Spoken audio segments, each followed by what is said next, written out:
మీకు తెలుసా సేవకుల కష్టం ఏంటో? చాలాసార్లు సేవకులకు వారి సొంత కుటుంబం సహాయం చేయదు, అయినా ఒంటరిగా సంఘం కోసం నిలబడతారు. చాలాసార్లు భార్య చెప్పిన మాట విని సహకరించదు, అయినా ఆ మాట బాధ లోన పెట్టుకొని బయట అందరితో నవ్వుతూ పరిచర్య చేస్తారు. చాలాసార్లు ఇంట్లో పిల్లలకు స్కూల్ ఫీజు కట్టడానికి ఉండదు, అయినా సరే సభలు పెట్టి మిమ్మల్ని బలపరుస్తూ ఉంటారు. చాలాసార్లు ఇంట్లో ఉన్నటువంటి కుటుంబానికి వైద్యం చేయించుకోవడానికి కష్టమై వాళ్ళు పొడిగించుకుంటూ వస్తారు, టాబ్లెట్లు మింగి ఏదో దీన్ని మళ్ళీ మెల్లిగా చేసుకుందాంలే అని. సేవ మాత్రం ఆగనివ్వరు, ఆపకుండా జరిగిస్తూ ఉంటారు. వాళ్ళు చనిపోతే వాళ్ళ ఇల్లు అనాథ అయిపోవడమే కాదు, సంఘానికి కూడా అనాథ. వాళ్ళ ఇల్లే కాదు, సంఘం కూడా అనాథే.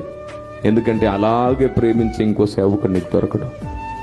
నీ సంఘానికి సేవకుడు చనిపోతే మళ్ళీ ఇంకొకరు సేవ చేస్తారు కావచ్చు, కానీ అలాగే నిన్ను పట్టించుకునేవాడు ఇంకొకడు దొరకడు.